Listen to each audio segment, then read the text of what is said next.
To set up our V8 microphone or BM800 microphone.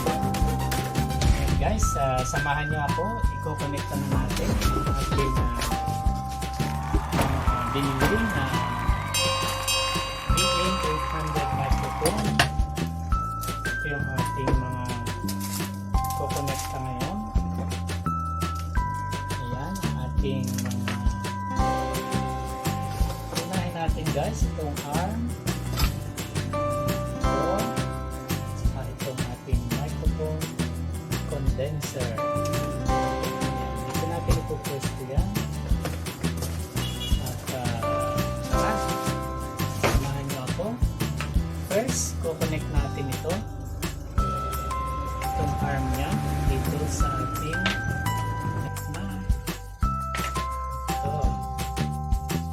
natin itong arm, swing arm dito sa ating lock nut sa table. Unahin muna natin i-connect tayo dito ating lock nut. Ayan, i-connectan natin ito dito. Ihipitan ninyo guys itong tornilyo dito.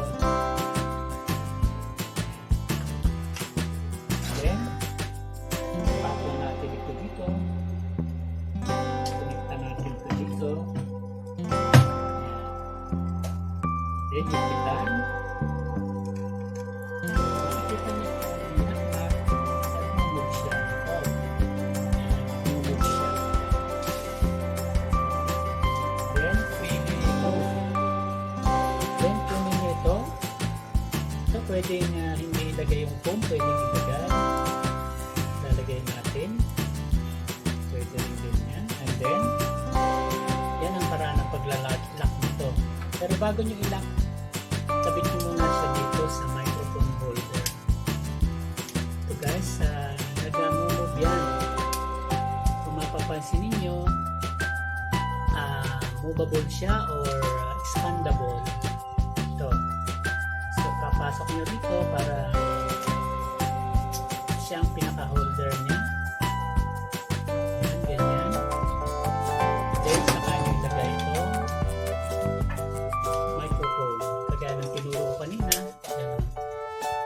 Tapos maglalak. When you're the click, nakalock na siya. Then ito naman, meron siyang lock dito. Ito. Lalagay niyo sa dito.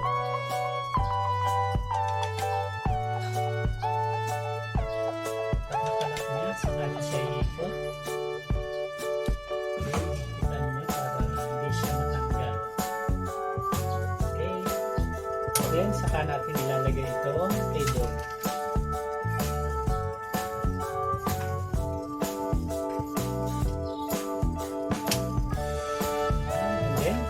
Line nyo ito, ganyan lang siya dito. Pwede nyo yung talian gamit ito para maka-align siya dito.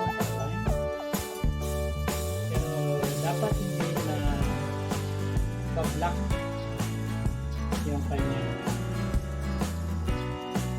string para anytime na i-loop nyo, hindi siya naka-block. And then, itong dulo nito, ito, dulo niya, dito natin ikakabit sa ating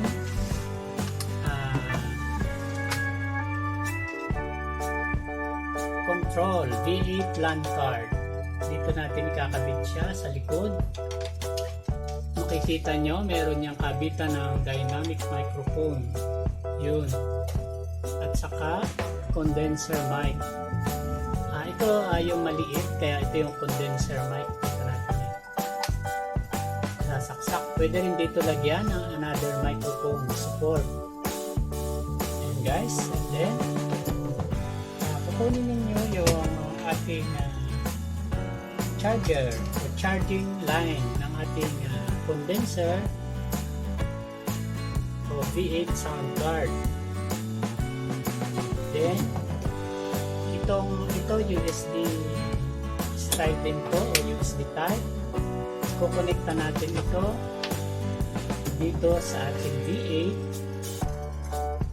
Ito, ikukonekta natin dito sa charging. You can see here, charging.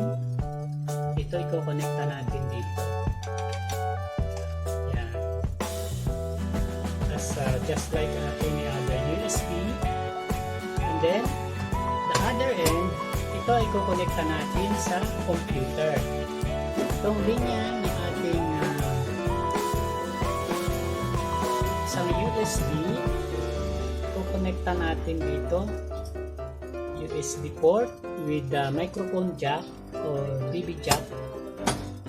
I-connecta natin dito sa likod.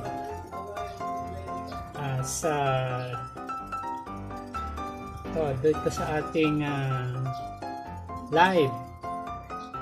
Itong live na to, dito natin i-connecta yung isa, live 1. Pwede natin itong i-connecta sa ating cellphone na gagamitin sa pagla-live. Dito sa earphone jack ng ating cellphone, dito natin i-connect.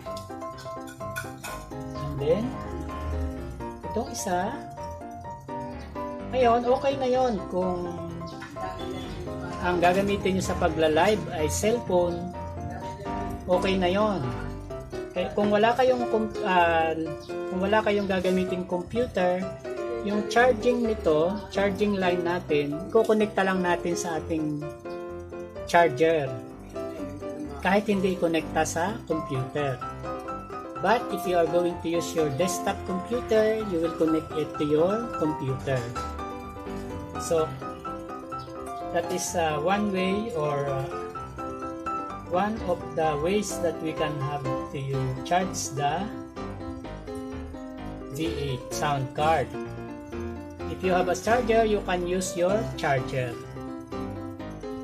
But if you will use your desktop computer, you will have to use the USB port of your computer in order to be able to connect this V8 sound card to your computer.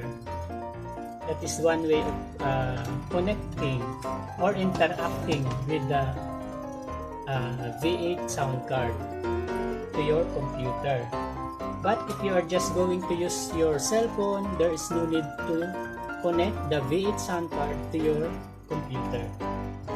Then this one, you can also use this for accompaniment or for another live tool.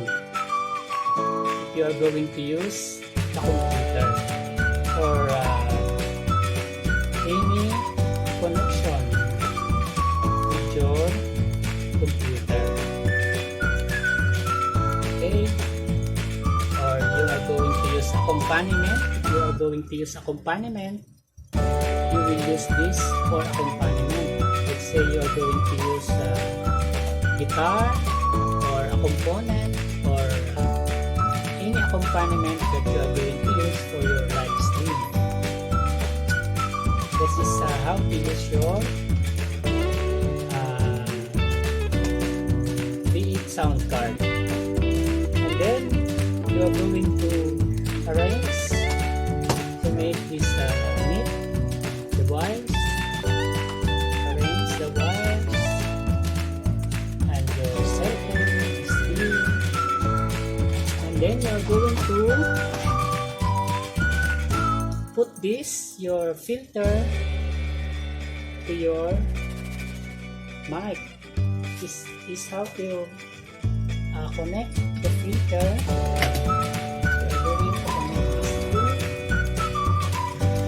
this one.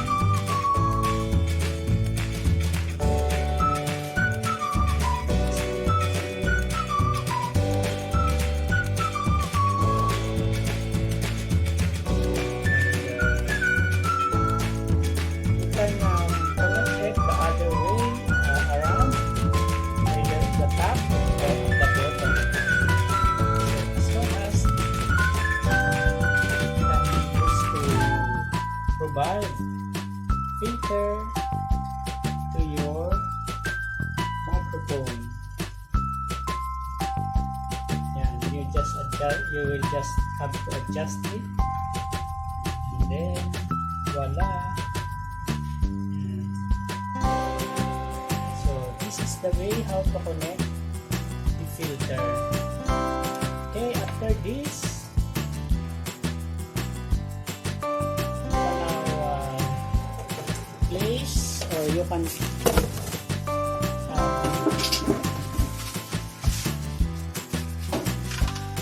attach now your microphone for your monitor.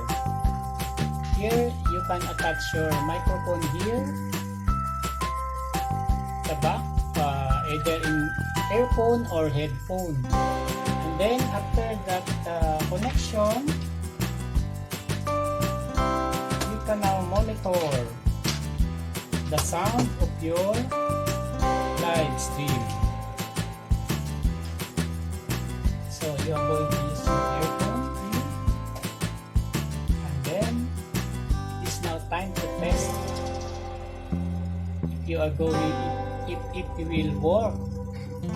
So in order to test if it will work, or if it is connected with your computer, you will just press the power button for 3 seconds, and if you can see it is blinking, then it is now power up, and then you can hear your you can test your mic test. Mic, ayan, the mic is working. And then the other connectors or the other peripherals is here. This is the mic volume. Yan, mic volume. To increase the volume of your mic, I'm always using the mic here, and we put it in at least 3 o'clock position according to the clock. 3 o'clock. And then the echo, you can set this to 11 o'clock or 12 o'clock according to your preference. You can see the blinker. This indicates the power is working. And here is the treble. You can put it in 3 o'clock also. And the bass, you can full it. You can make it full to 4 o'clock. And the record, you can record your voice or your live stream here. And then the music, you can make it 3 o'clock also. The dial is like 3 o'clock, and then the monitor. So you can monitor your sound. And here is another some of the connection electro. If you press this, it will change the voice.